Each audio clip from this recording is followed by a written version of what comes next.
감사합니다. 자, 그리스도인이라면 최소한 예수님의 5가지 명령 정도는 알고 있어야 한다. 그 예수님의 5가지 명령, 하이, 제침가. 그래서 우리가 지난주는 제자 삼아라. 대표적으로 제자 삼는 게 사명이었다라고 말씀드렸습니다. 그 사명의 뜻이 무엇이었습니까? 사명의 뜻이 보내심을 받다라는 것이었는데, 성경에서 이 사명이라는 단어는 어디서 쓰였다?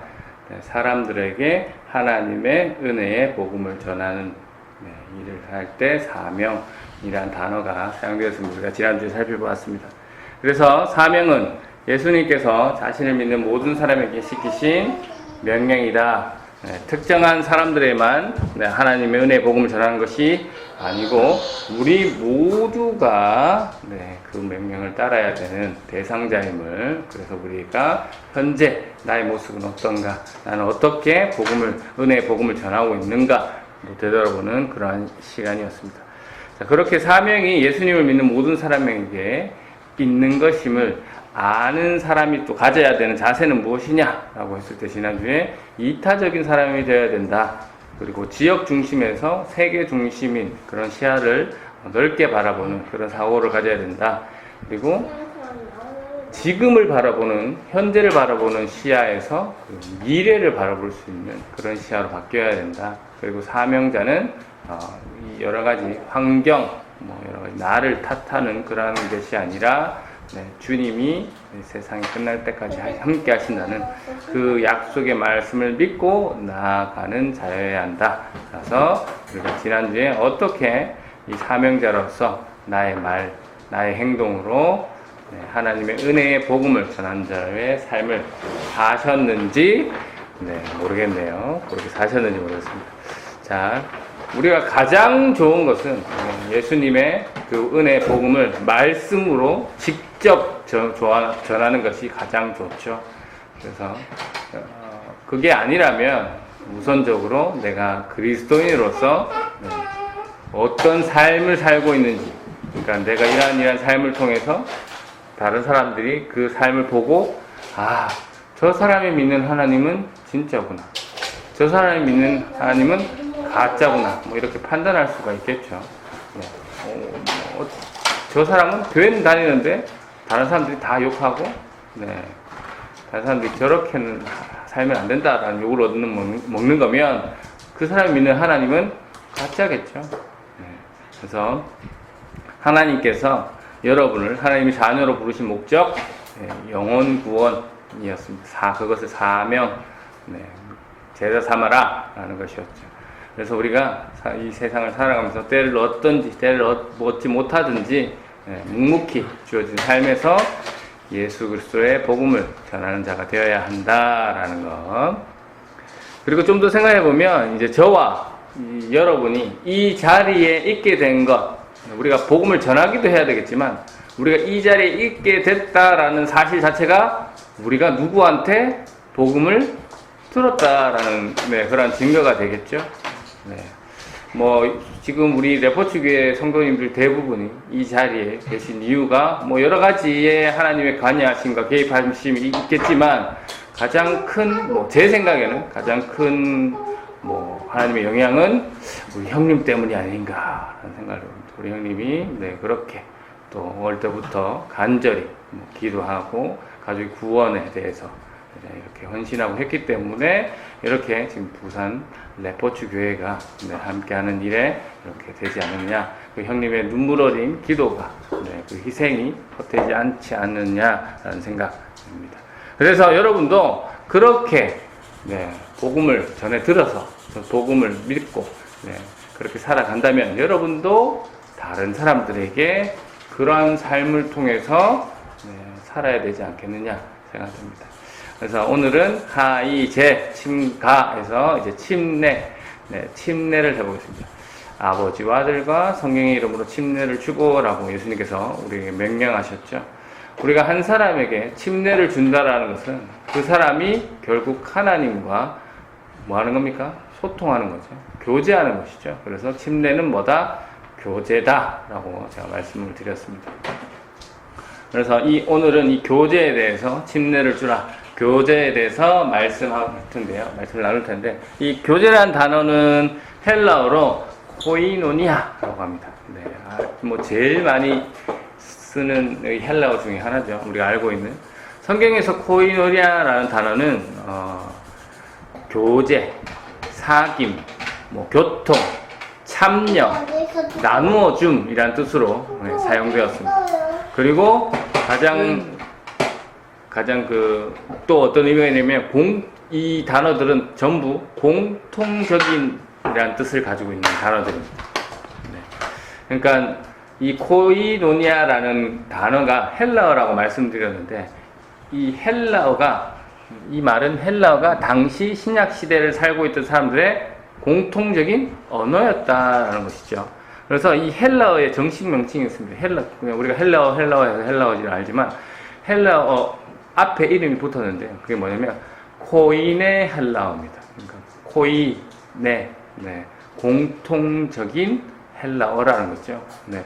그러니까 민족은 다를지어도 그 시대에 그 사람들이 공통적으로 사용할 수 있는 언어가 코이네 헬라어. 지금 우리 현 시대를 살고 있는 우리는 공통적으로 사용하고 있는 언어가 뭡니까? 영어가 되겠죠. 영어. 네. 영어로 우리는 공통적인 언어로 사용할 수 있고, 그리고 이제 한류의 열풍으로 많은 세계인들이 한국어를 배우고 있습니다. 그래서 이 민족은 다르지만 이 언어를 통해서 함께 공유한다, 공통적이다. 그래서 교제란 그리스도인들이 서로 공통적으로 친밀하게 나누는 것을 교제라고 하는데요. 그래서 친밀하게 나눠서 사람을 세우는 것을 교제라고 하는데, 그리스도인들에게 공통적인 건 뭐입니까? 이 헬라어를 쓰는 사람들에게 공통적인 거는 헬라어였죠. 네, 헬라 시대 사람들에게는. 그런데 그리스도인에게 이 교제, 공통적인 분모는 무엇일까요? 바로 예수 그리스도죠. 예수 그리스도. 네, 우리는 예수 그리스도라는 공통 분모를 가지고 있는 사람입니다. 우리는 예수 그리스도의 그 놀라우신 사랑과 은혜를 가지고 있기 때문에, 그 공통 분모를 가지고 있기 때문에 서로 교제하라, 서로 친밀하게 지내라, 서로 나누어줘라, 서로 보살펴주라 라는 그 교제의 개념을 가지게 되는 것이죠. 반복해서 말씀드리는 거지만 이거 특정한 몇 명이 하는 거 해야 되는 겁니까? 아니죠. 네. 예수님께서 예수를 따르는 모든 사람에게 명령하셨기 때문에 우리는 반드시 지켜야 되는 예수님의 네 번째 명령, 침례를 지라. 다른 말로 교제를 하라. 친밀한 관계를 맺어라. 라는 겁니다. 그래서 우리가 믿는 사람들이랑 이 친밀하고 교제하고 사귀고 나누고를 해야 되는 이유가, 이 다른 말로 하면 우리가 이미 배웠습니다. 이웃을 사랑하라 라는 개념과 똑같은 말씀인 거죠. 네.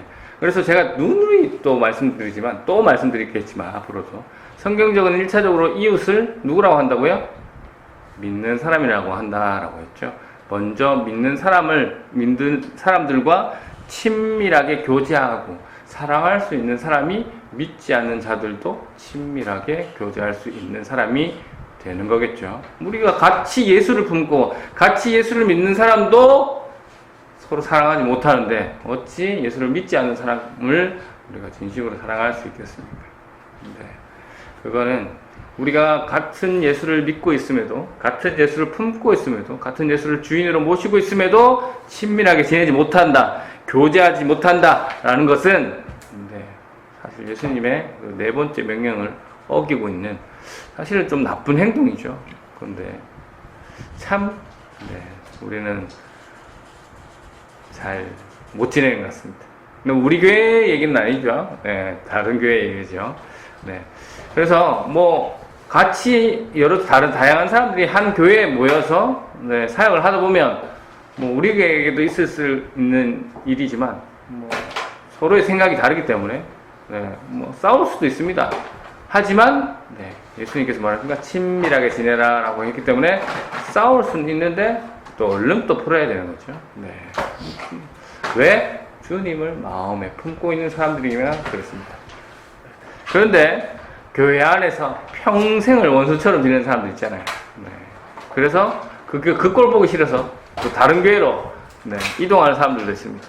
솔직히 안타깝습니다. 네, 예수님의 이 명령을 네, 잘 모르기 때문에 아닌가. 아니면 적어도 네, 최소한 예수님 명령에 순종해서 서로 회복하려고 노력은 해봐야 되는 건데 사실 노력도 해보지 않고 네, 불편해지기 싫어서 이동하시는 분들도 많이 봤습니다. 그래서 네, 우리가 예수 그리스도의 명령을 알고 받아들인 그런 자라면 네, 내 자신이 여전히 상대에게 화가 났고 뭐 용서가 안 되지만 주님께서 친밀하게 교제하라고 명령하셨기 때문에 그 말씀에 순종해서 그를 불쌍히 여기고 용서하는 노력을 하는 이가 지혜로운 자가 되지 않느냐 그런 생각을 해봅니다. 하나님이 원하시는 그런 사람이 되지 않느냐. 네. 그래서 이 내가 화해의 시도를 먼저 한다고 해서 물론 그 사람 눈에는 내가 져서 순종하는 것처럼 보일 수도 있습니다. 다른 사람 눈에도 저 사람이 뭔가 더 잘못해서 사과를 하겠네 라고 보일 수는 있지만 하나님 눈에는 네가 내 말에 순종을 해서 내 뜻에 순종하는 자구나. 그래서 먼저 화목하기를 평안하기를 권유하는 그런 자구나 라는 그런 생각을 하게끔 하는 자가 되지 않느냐 생각합니다. 그래서 우리가 친밀하게 교제해야 된다라는 의미, 그 의미는 뭐냐면 바로 모델이라고 볼 수도 있는데요. 이 사랑, 삼위의 하나님께서 보여주신 사랑, 우리는 그 사랑을 통해서 이 친밀한 교제가 무엇인지, 하나님 말씀하시는 교제하라, 나누라 라는 뜻이 무엇인지를 알 수 있습니다. 그래서 이 삼위 하나님 중에 먼저 성부 하나님께서 보여주신 이 친밀한 교제의 의미는 자신의 아들을 통해 보여주신 그 희생이죠. 그 희생의 사랑을 통해서 우리가 성부 하나님의 사랑을 알 수 있습니다. 우리가 요한복음, 요한일서죠. 요한일서 4장 10절에서 11절 말씀. 우리 주부에 있는 말씀을 한번 읽어보도록 하겠습니다. 요한일서 4장 10절에서 11절. 한번 다 같이 한 목소리 읽어볼까요? 시작. 사랑은 이 사실에 있으니 곧 우리가 하나님을 사랑한 것이 아니라 하나님이 우리를 사랑하셔서 자기 아들을 보내어 우리의 죄를 위하여 화목제물이 되게 하신 것입니다. 사랑하는 여러분, 하나님께서 이렇게까지 우리를 사랑하셨으니 우리도 서로 사랑해야 됩니다. 우리도 서로 친밀해야 합니다. 라는 거죠. 하나님께서 우리를 이렇게 성부 하나님께서는 계산하지 않으시고 자기 아들을 우리에게 내어주셨습니다. 왜 내어주셨다고 성경은 말하고 있죠? 요 10절에 하나님이 우리를 사랑하셔서 자기 아들을 보내어 우리 죄를 위해서 화목제물을 되게 하셨다라고 성경은 분명히 말씀하고 있습니다. 그렇습니다. 우리도 이 성부 하나님처럼 아낌없이 계산 없이 주는 그것이 성경에서 말하는 교제, 친밀한 교제입니다. 여러분은 어떻습니까? 지금까지 신앙생활 하시면서 아니면 우리 레포츠교회 다른 성도들에게 성부 하나님처럼 아낌없이 계산 없이 주는 사랑의 교제를 하고 있습니까? 네, 감사합니다.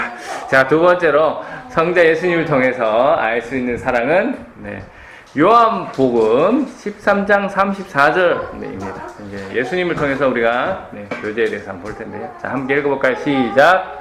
새 계명을 너희에게 주노니 서로 사랑하라. 내가 너희를 사랑한 것 같이 너희도 서로 사랑하라. 새 계명. 우리가 앞에서 계속 봤던 내용이죠. 마태복음 22장에서 우리가 봤습니다. 마태복음 22장에 나오는 새 계명 뭐였습니까? 힌트 드리면 대계명이라고도 했습니다. 하나님을 사랑하고 이웃을 사랑하는 것. 이게 똑같은 말입니다. 예수님이 하신 말씀이라서. 그래서 여기서 마태복음 여기서 이제 하나님을 사랑하는 것은 여기 방금 요한복음 13장 34절에서 뭐라고 표현하고 있습니다. 하나님을 사랑하는 것은 뭐라고 표현해요? 똑같은 동의어가 뭘까요? 내가 너희를 사랑한 것 같이. 이웃을 사랑하라라는 뭐로 표현하고 있습니까? 너희도 서로 사랑하라 라고 표현하고 있습니다. 계속 말씀드리지만 여기서도 이웃을 사랑하는 말, 이웃의 범위가 뭐라고 얘기하고 있습니까? 너희도 서로 사랑하라. 그러니까 예수님이 이걸 누구한테 얘기했습니까? 제자들에게 얘기했죠. 예수님을 믿는 사람들. 그래서 이 성경에서 말하는 이웃은 1차적으로는 형제, 자매, 믿는 사람을 이야기하는구나 라는 것을 또 알 수 있게 하는 대목이죠. 내가 너희를 사랑한 것 같이, 예수님이 우리를 어떻게 사랑하셨습니까? 죽기까지. 그렇죠. 죽기까지. 자신을 죽이시기까지 우리를 사랑하셨습니다. 어떤 조건이 있었습니까? 조건이 없었습니다. 무조건적으로 우리를 사랑하셨죠. 그래서 우리는 조건 없이 서로를 사랑해야 돼요. 조건 없이 서로를 섬겨야 되고, 그것이 성경에서 말하는 교제죠. 교제. 여러분은 어떻게 조건 없이 사랑하고 있습니까? 네, 감사합니다. 자, 마지막으로 성령 하나님 통해서 알 수 있는 사랑은 무엇일까요? 그 교제는 무엇일까요? 바로 이제 고린도후서 13장 13절 말씀 함께 읽어보겠습니다. 요 구절 읽어보시면 딱 아시겠지만 우리 한국에 있는 목사님들이 축도하실 때 가장 많이 쓰시는 구절이죠. 한번 읽어보겠습니다. 시작. 그리스도의 은혜와 하나님의 사랑과 성령님의 교통하심이 너희 무리와 함께 있을지어다. 아멘입니다. 교제는 누가 하라 하는 거라고요? 주 예수 그리스도의 은혜를 주시는 거예요. 하나님은, 성부 하나님은 사랑을 주시는 거예요. 누가 교통하심을 주십니까? 이 교통이라는 단어가 교제입니다. 성령님이 교통하게 하십니다. 성령님이 교제하게 하시는 거죠. 그래서 교제는 내 힘으로 하는 것이 아니라 성령님이 함께 해주셔야 한다. 성령 안에 있는 자라야만 이웃과 앞에서 말씀드린 그런 친밀한 교제를, 형제 자매들과 그런 친밀한 사랑의 교제를 할 수 있다라는 것. 그래서 우리는 언제나 성령님이 우리와 함께 하시도록 성령 충만해야 되는 것이죠. 이처럼 교제의 핵심은 뭡니까? 세 분의 하나님이 먼저 본으로 보여주신 그 사랑이죠. 우리가 교제를 하기 위해서는 우리가 하나님께서 보시는 그 사랑을 깨닫고 받은 은혜를 나눠야 된다는 것이죠. 사랑을 받아본 자라야만 사랑할 수 있는 것입니다. 만약에 이웃을 사랑하지 않는 사람이 있다면 뭡니까? 진정한 하나님의 사랑을 느껴본 사람이 아닐 수 있다라는 그런 가능성이 있다라는 것이죠. 오늘 우리가 교제, 코이노니아에 대해서 함께 살펴보았는데요. 바라옵기는 우리 부산 레포츠교회 성도님들은 공통적으로 예수님을 따르는 사람으로서 삼위 하나님께서 보여주신 이 사랑을 우리가 직접 깨닫고 직접 실천함으로 내 삶을 통해서 내가 하나님께 받은 사랑이 진짜입니다. 내가 믿는 하나님이 진짜입니다. 라는 그러한 증거의 삶을 살아내시는 그런 하나님의 자녀가 되시기를 주님의 이름으로 축원합니다. 아멘. 감사합니다.